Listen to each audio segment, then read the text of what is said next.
What is going on, Panthers fans? Welcome back to MIA. If you clicked on this recap, the Panthers played the Islanders Sunday, 5 p.m. start, little afternoon game with the Panthers coming out with a win in regulation, a score 3-2. So just want to kind of dive right into this, honestly. First and foremost, we'll start with before the game. No line changes whatsoever, which if you watch any of my videos, you know how I feel about that. Definitely think they need to switch up the lines, but I guess it's only 6 games in, so they are trying to figure it out. Knight in goal as well. So Spencer Knight going for his second win, which was great to see. Obviously, we'll dive in a little bit of him, but overall played really solid. Bally Sports, thank God, over... Please God, no more ESPN Plus. I'm sure there are more games, obviously, but please God. TNT, okay, we'll take it, but I never thought I would want to see us not play on a primetime channel more than ever. So thank God for Bally Sports coming back and no technical difficulties like they've had in the past. So that's good too.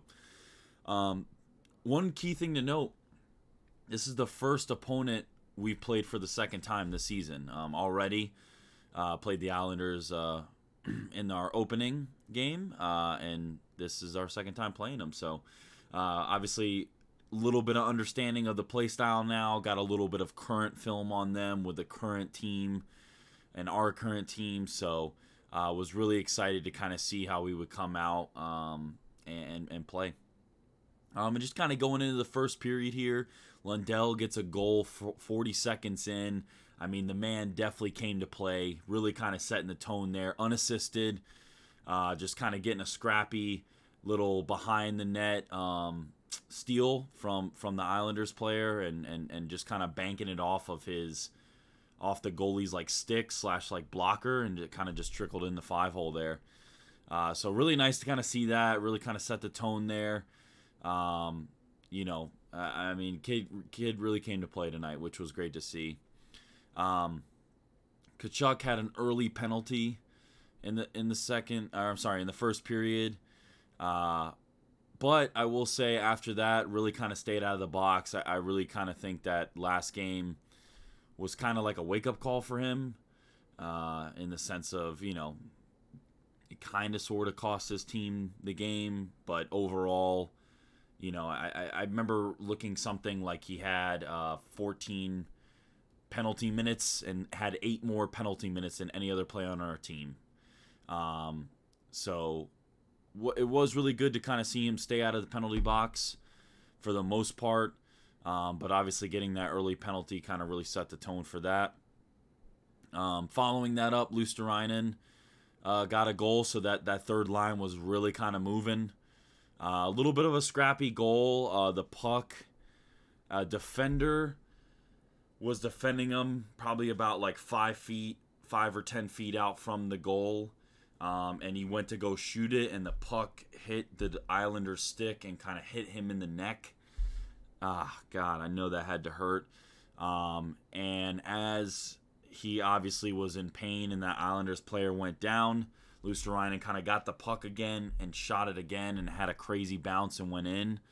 I mean, it's very unfortunate, but hey, we'll take those because we've had our fair share of those goals happen to us where our player gets hurt or hit really bad and then they score because there's nobody defending that player now.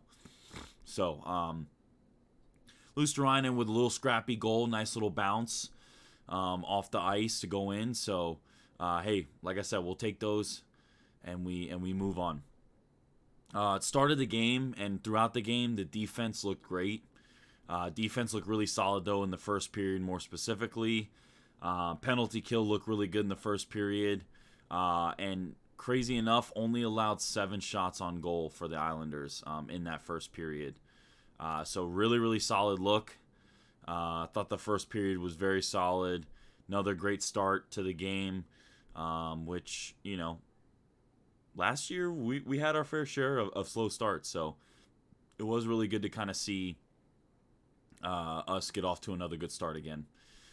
The second period came out the gate with a strong offensive zone. I mean, we kept it in their zone for probably literally like 2 minutes straight, even to the point where we were able to cycle out offensive players from that line and get a line change and still keep it in the zone. So I thought we had a lot of strong offensive like periods there where we just kept it in there and kept it going, kept stealing it. Definitely a lot of hustle going on.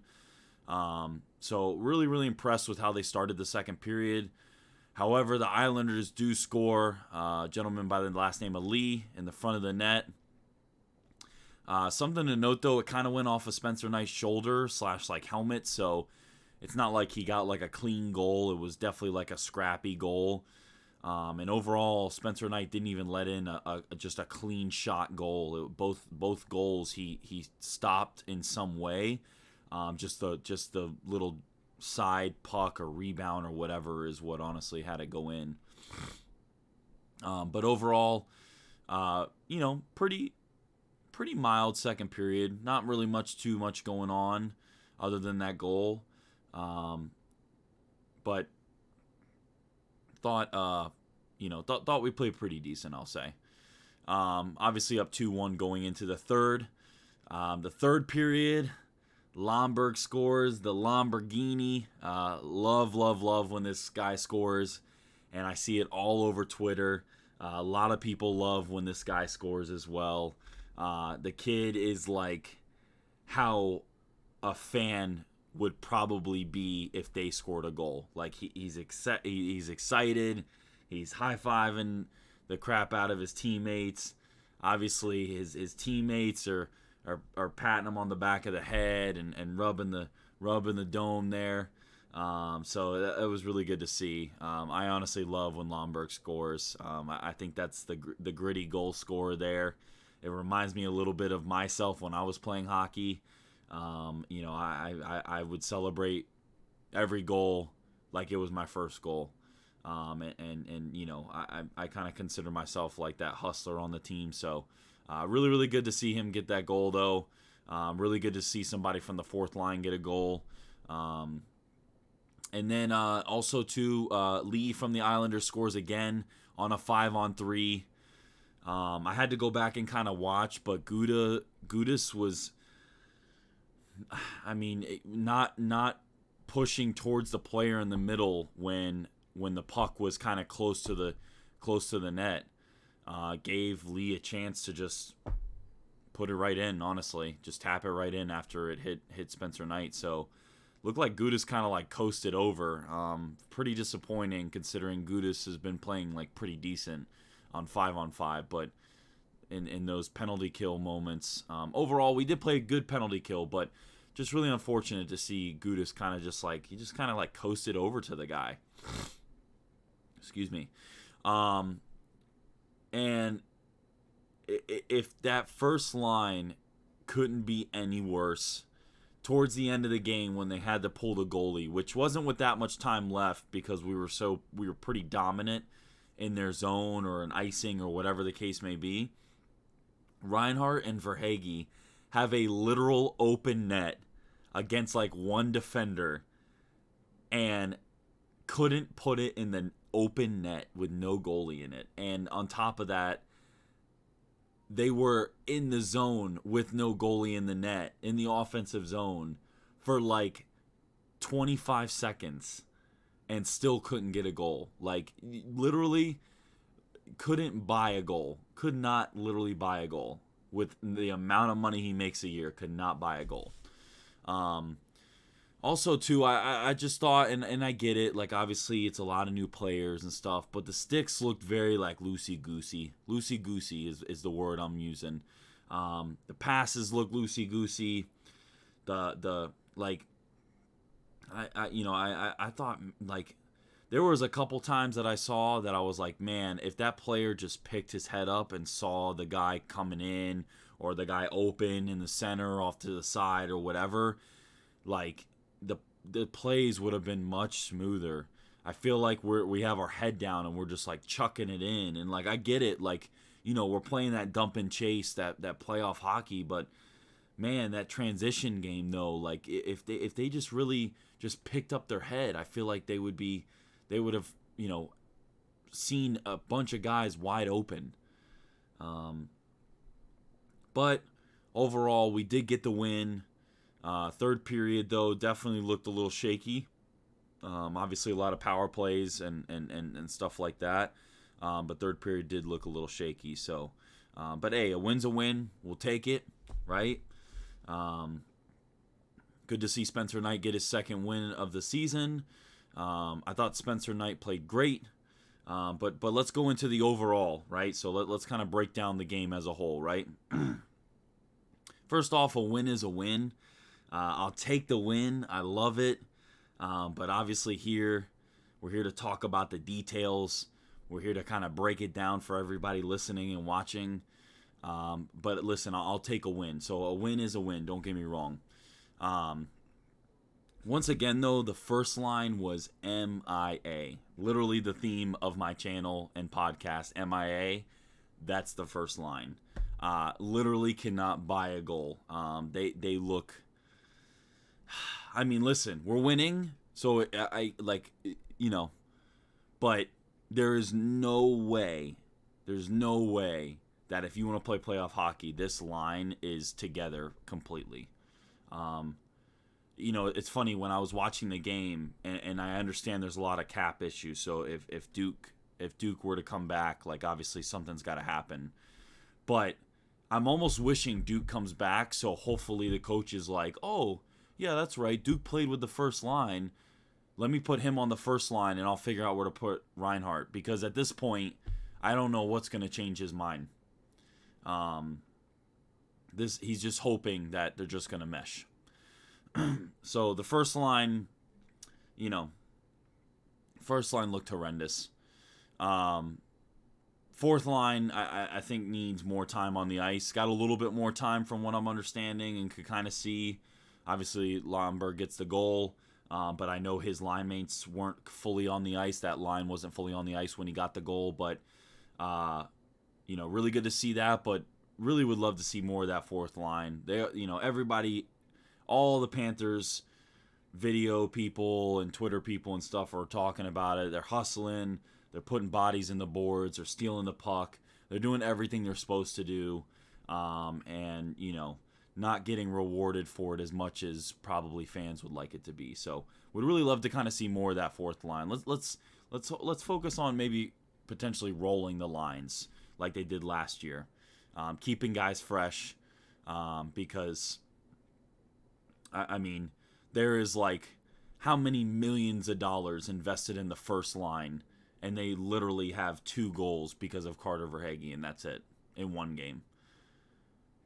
What is it, like $20 million in two players on the first line that have 0 goals? Like, it's very unfortunate. But anyways, the fourth line needs more time. I thought the defense looked really solid. I personally think this was one of the best defensive games we've played. And I don't know if that's more credit to us playing the Islanders for the second time this season already. And obviously we got a little tape on them. The first game that we played against them wasn't too long ago. So, easily to bring back the memory on that first game. Obviously, second time playing this with our guys. So, we understand maybe the attack and stuff like that. And to me, yes, the Islanders were coming off a back-to-back, for the record, playing the Lightning last night. But I thought we were pretty dominant in the zone, and I thought that we were kind of like picking out what the Islanders were trying to do. So I the one thing I will give credit to with the coaching tonight is I thought that we understood the game plan tonight going into this based on the way the Islanders play. So I thought that was pretty good. I'm going to give a hot take here, and this is obviously a little contradicting. I thought Forsling played his worst game. I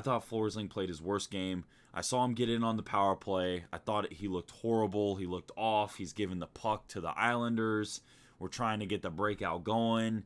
We can't even keep the puck to us.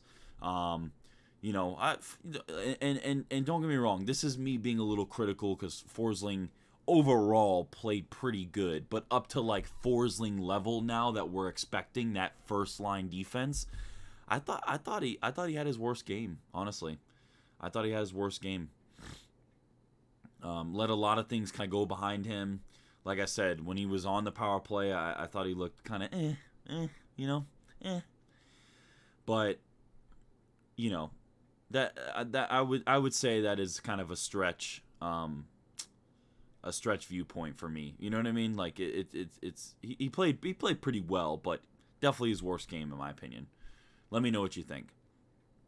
Power play. Man, we are like for God knows how many.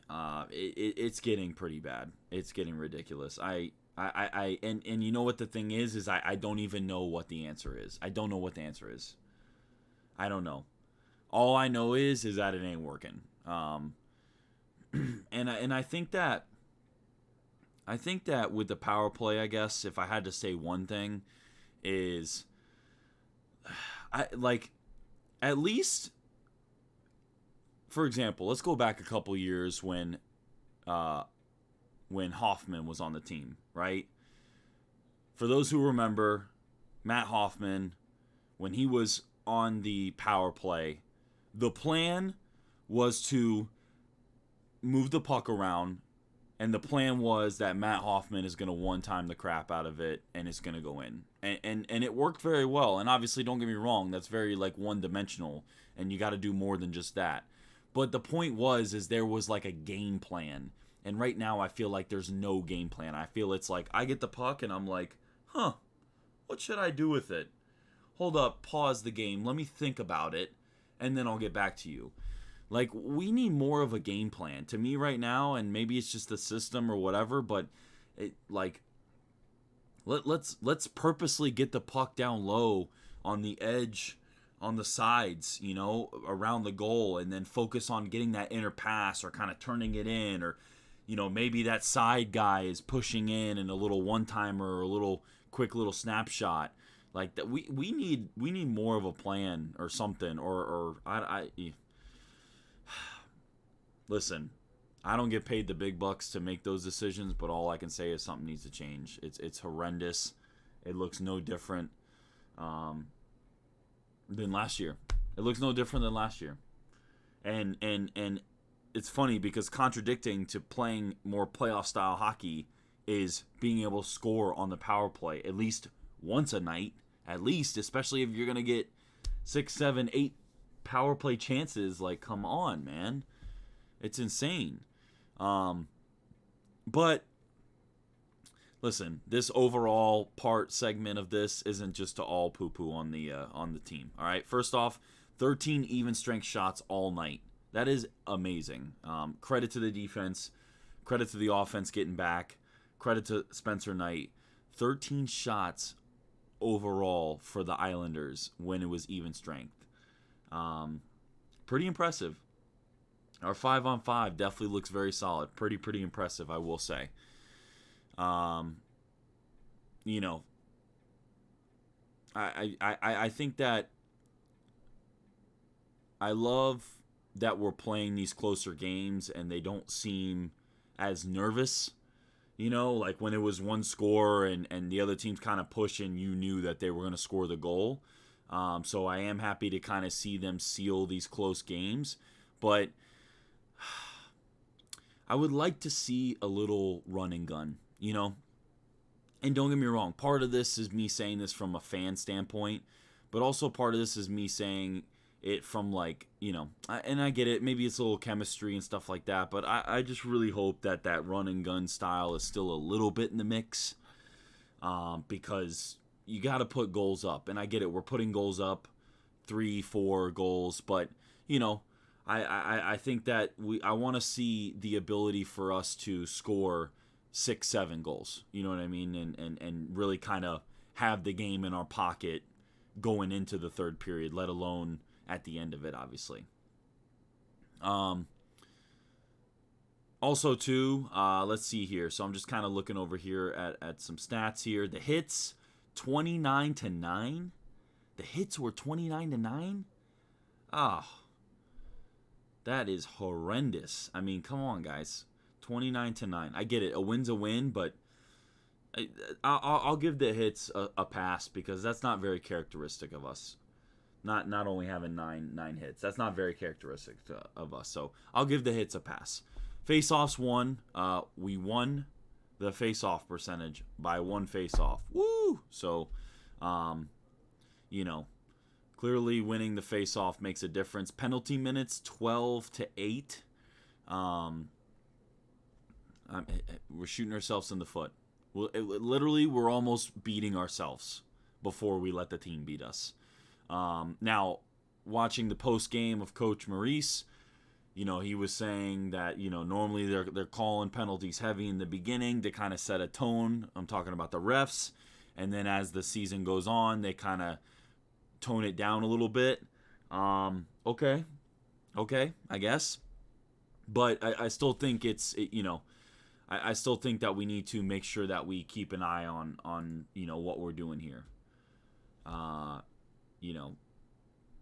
Matthew Tkachuk only 1 2-minute penalty, and it was early, so I'll give him that. I'm assuming maybe coach or something talked to him and was like, "Hey, yo, you're costing us the game there, bub." But yeah, I thought Tkachuk, while was a little bit more quiet this game, I thought he played a better game in the sense of, he didn't necessarily super help the team today, but he didn't hurt the team. So.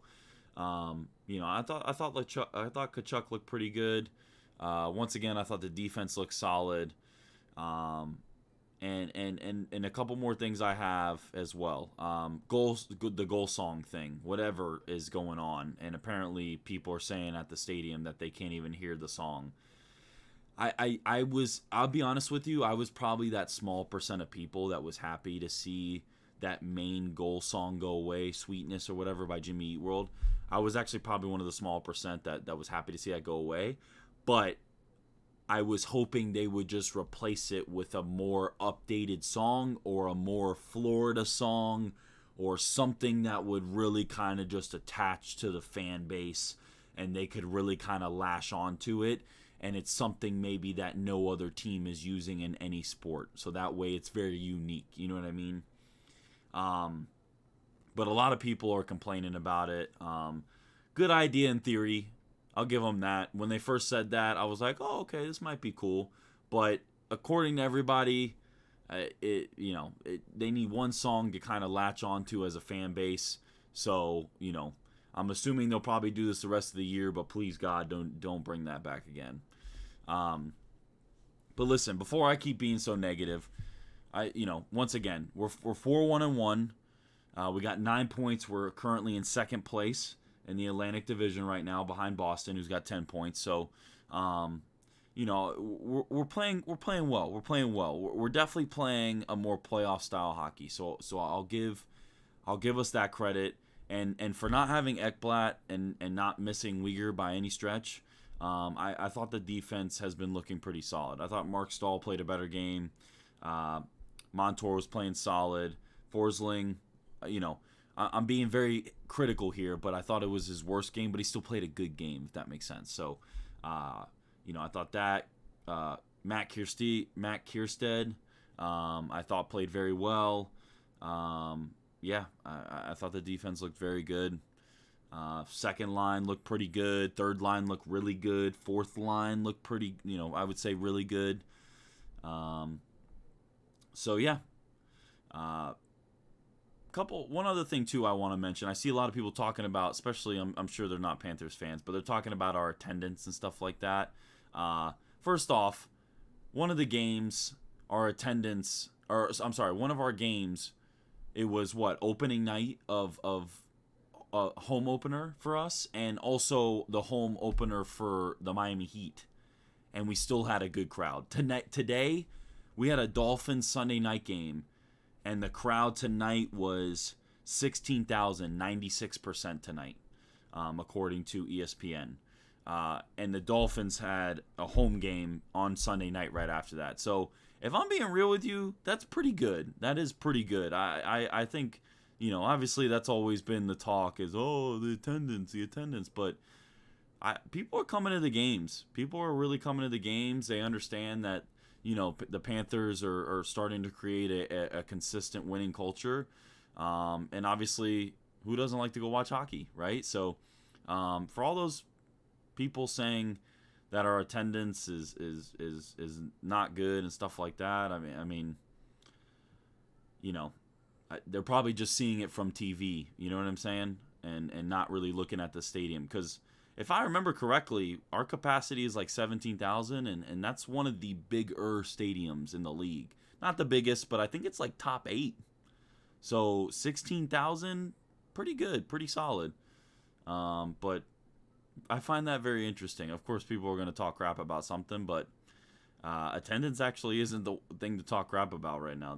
It's a plethora of other things if you really want to talk crap. All right, let's kind of wrap this up here.